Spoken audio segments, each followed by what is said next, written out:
right, guys, it's Lent. You guys excited? I struggle with Lent, and I'll give you a perfect example of why I struggle with Lent as a pretty joyful, gluttonous individual. Lent always starts on Ash Wednesday, right? And on Ash Wednesday, we get our ashes. And as a pastor, it's kind of mandatory that I get my ashes, right? I'm there. But if you'll notice, and you probably have, those don't stay long with me. And the number one reason is why. Why do you think them ashes come right off? You know, you didn't have to say it like that. Sure, okay, I sweat a bunch. It's because I'm excited.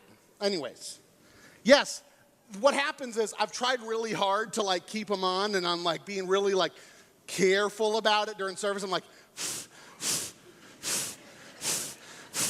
but I always end up going like this, and I'm like, oh, forget it, you know? And what I have to understand, I have to believe God just like, you know what, this guy's just not cut out to be covered in ashes. He's just too joyful. And that's my excuse for my profuse sweating. It has nothing to do with my incredible weight. But anyways, at the end of service, I'm always thinking to myself, I should have done that, you know, and then I'm kind of like, that's okay if it doesn't. I'm all right with it, because really, then in Lent, it feels like throughout these 40 days, we've just taken on this Ash Wednesday attitude, which is so appropriate to be mindful of our mortality, to really prioritize prayer, almsgiving, those sorts of things. Even fasting, it's a great idea. I love this idea of Lent, but I don't like the vibes. I'm just too joyful about things. And what ends up happening is I end up getting kind of discouraged by it, that it feels like I'm just sitting in ashes all season, waiting for Easter. But that's not what it's about. That's why I like the name of our Lenten series, Forward in Faith. I like the difference of this idea that Lent isn't about sitting in ashes. Lent is about moving forward. Lent is about walking towards the cross, the challenges that come with it, that we will at times be covered in ashes, reminded of our mortality. It's very reflective of life itself. It's full of valleys, mountaintops. It's beautiful. And I like the idea then that through Lent, God doesn't just leave us in those ashes. God continues to call us out to move forward. And I love that that's our theme as we're talking about this. This is not some new concept that's brought on by Jesus. This is an idea that has existed throughout all of Hebrew scriptures, throughout the beginning of these stories that Jesus would have been formed by as a young boy. God is constantly calling his people to this grand tradition of stepping forward in faith. And not surprisingly, we start our series talking about that tradition by talking about Abraham, right? Y'all, if you don't know about him, I got great news. I'm going to talk about him a lot today. Abraham is like the pillar, right? I saw a Time magazine that's like, man of the forever or whatever. I don't even remember what it said, because this guy is a big deal in human history. A big part of all the Abrahamic traditions. And what I like so much about him is he's such a middling character. Do you guys ever hear, the kids all know this, what main character energy is, right? Someone who's got this something about him, the sort of charisma. We get like Odysseus or like Hercules, these main characters that do cool things. They're capable. They have sometimes superpowers, it seems like. And in this case, we have God's story where God picks the main character right after Adam and Eve, Cain and Abel, Noah. We've got main character Abram. Some 75-year-old dude who lives on his dad's property and doesn't have any kids. Cool. Like in traditional ancient literature, but like, who are your descendants? Like, where are your superpowers? What is the great thing you do? And Abram's just some guy. It's wild that God routinely has picked out throughout scriptures these mundane, normal, unremarkable individuals and asks them to do remarkable things. So we've got this old guy. God chooses him to carry on a legacy that will span eternity. He's not starting with some young whippersnapper who's leaving his house for the first time. He's starting with an old man. And he says, okay, let's go. In the twilight of your life, it's time for a complete overhaul. I know what you expected to do, but that's not the plan anymore. And God literally speaks to him. Now, I'm speaking for myself. I have never had one of these Abraham moments where the sky seems to tear open and God seems to speak from heaven. Maybe you have. Oh, awesome. But my guess is you, like me, have experienced the sort of nudging of God, maybe. Maybe at times you've been forced with decisions, moments in life that seem to be profound, and you go, ooh, I'm being asked this question to be a faithful servant, or maybe to respond to my anxiety or fear and take another way. I'm kind of two things. I think of this especially with kids. Kids talk about this a lot from working in student ministries, the way that kids talk about their friends sometimes make choices that they struggle with. Sometimes people make choices that they feel like, am I supposed to do that too? Peer pressure, you know? Kids talk about this as like, who am I in the midst of this? What are my values? What's important to me? And if we're honest as adults, we face the same questions.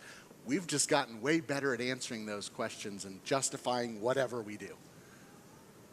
We sometimes say, well, spiritually I reside here in this camp, and that's what I'd say spiritually, but practically speaking, I'm over here.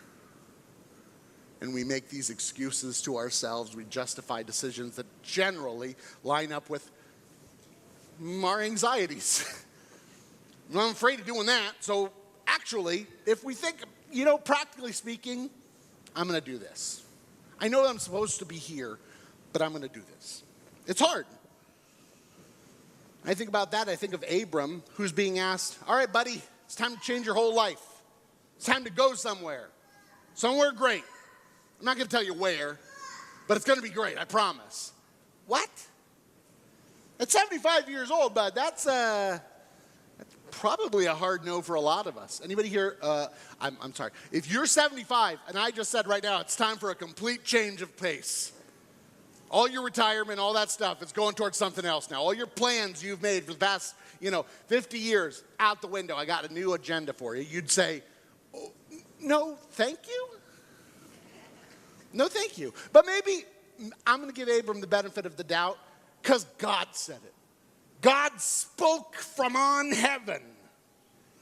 Today's topic that we're talking about, that we'll talk about then in our small groups if you're in a Lenten group, is God calls us to paths that at some times we cannot see the ending, but God calls us to it anyways by inviting us to take a step. To take a step. You'll notice God isn't saying, Abram, time for a complete overhaul. He says it's time to leave the lands of your father. That's the step he's tasked with. A big one, for sure, no doubt in my mind that's a big one. But it is saying, we're just going to leave. We're going to pick up sticks. We're going to get out of Dodge, bud. We're going somewhere, and I want you to come with me. And Abram does. Doesn't go into the debate him and Sarai have, but I imagine that was colorful.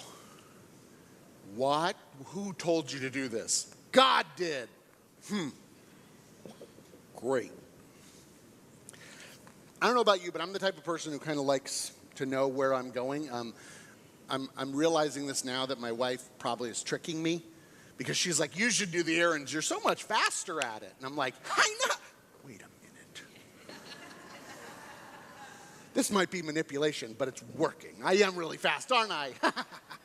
I am. I go into a store and I got like the plan, what I'm going to do. I know where I'm going. There's no dawdling here. I'm not stopping in departments that don't matter to me. Don't matter to the mission at hand. So I would imagine if God's like, hey, let's go. I'm not going to tell you how. I struggle with that. Facing a journey where you're told the ending, but not told how you're going to get there. I don't know if you've experienced this before, but it's in a book I was reading, and it's really great. They say there's a creative way to say no to new paths, invitations to new directions, new destinations to which we do not know the ending, to which we do not know the path, right? They said, sometimes somebody is facing a journey where you're told the ending is great, a brave new idea, a dream, a thought. But instead of saying, okay, that's worthy, someone who is maybe a little nervous about this, because they are in a great, well-worn path, now sees this potential and goes, oh man, this might be, you know what? Instead of saying no to it, I'm going to say, how? How? I like what you're saying, but how do we get there?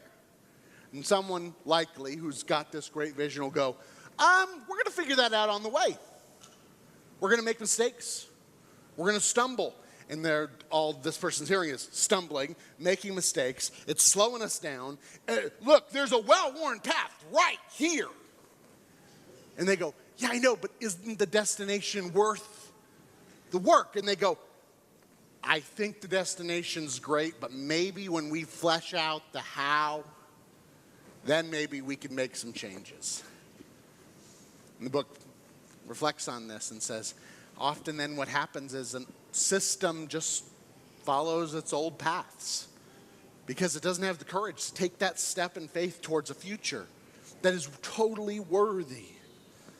Even though we say it sounds great, God's kingdom, a world where all are fed, where all are cared for and looked out for, where none go hungry, where every tear is wiped away. We're like, yeah. It's like, how are we going to get there? I don't know. Figure that out and I'll get with you. In the meantime, I'm just going to keep doing what I'm doing. And I think we find ourselves in that in situation, unable to take the next step because what if we make a mistake? What if we fumble? Lord knows it's a cultural sin to make a mistake. You can't ever be caught making a mistake, stumbling. But folks, the journey itself seems to be what's critical here. There is no destination without a journey. How we get there is a great question. However, it doesn't make the destination any less critical or desirable. If this story today can offer us something really, truly tangible, the story of Abram entirely, in this season of Lent, it's that we are being called to a way that isn't fixated on how. It's a path that is inviting us to say yes. Yes to a faithful step, a faithful action, a faithful destination to which God has invited us. Saying yes is moving forward towards the kingdom. Motion. I want to say very certainly and clearly for all to hear, each step in the direction of God's hope will be critical in building our faith. Each step matters. I use the term a lot when I talk about faith. Pastor Lawrence referenced it. Pastor Alex always talks about the long obedience. I love that expression because I am an impatient person, if you can't tell. I like this expression, the long obedience, that there's not like a quick and easy answer to pursuing God's will. There is going to be fumbling, there is going to be wandering, but it's not going to be quick. That seems to be consistent with God's story. It takes a long time. It's evolution, not revolution. It's movement at a glacial pace at times. That term, a long obedience, also, it really comes from a book title that's called A Long Obedience in the Same Direction. Towards something. A movement in faith that builds on itself and recognizes that day one, we ain't running a marathon. It's a long obedience. I have a confession, guys. I've been going to the gym for 3 weeks or so. I know I should have been going more before. but I don't like it. I know, it's wild. I don't like going to the gym. But the owner of the gym was like, hey, Rome wasn't built in a day. It also wasn't destroyed in a day. I'm like, hurtful and unnecessary. No. Makes sense though, right? Because when I'm winded, when I am frustrated, when I am at the end of my rope thinking I'm not really that good at this, I have to remember, I didn't get into this shape in a day. I won't get out of this shape, sadly, in a day. It's going to be a long obedience. It's not expecting perfection, but knowing that I have the capacity today to not add to the awful. I have capacity today to do something positive. You have the potential today to step in the direction of God's hope. I would ask the question, are we open to that step? Are we open to not just a step, but a step that follows that step? A journey of faith, not a destination or achievement. I love Abram. I like all the people in the Old Testament that seem to be these normal people that keep being asked to do something unbelievable. Guys, if you haven't read the book of Genesis and Abraham, he stumbles all over the place. He makes a real fool of himself a few times. But it seems like every time he falls into a toilet, he comes out smelling like roses. God just keeps delivering him because God has asked him, just take the step, bud. Take the step. Do the thing. I love it that the Hebrew Scriptures, the Old Testament, it's full of people struggling, messing up, doubting, but consistently they are called, take the step, move forward. And the great characters of our Scriptures do that because God is saying over and over to them, take the next step. I know where we're going. I know where we're going, and it's going to be a blessing to you and the whole world. This Lent, we are all invited on this journey. A journey that we will take forward towards the cross, towards the empty tomb. But beyond Easter, this is a journey we're on still to this day. Good Shepherd, know this, God is leading us forward, further, towards a future we haven't written ourselves. As wild as that is, it's a future greater than we can ever hope for or imagine, towards a promised future. But it starts with a step. It's the only way it can start, with one step. I am glad to be on this journey with you, Good Shepherd. But as cool as you are, Good Shepherd, I'm really glad we are all on this journey together with Jesus Christ, who said boldly, go. Go, make disciples. Go. Even to the ends of the earth, I am with you. I am glad to be with you, with all the saints that have come before us, that have moved forward in faith. Amen.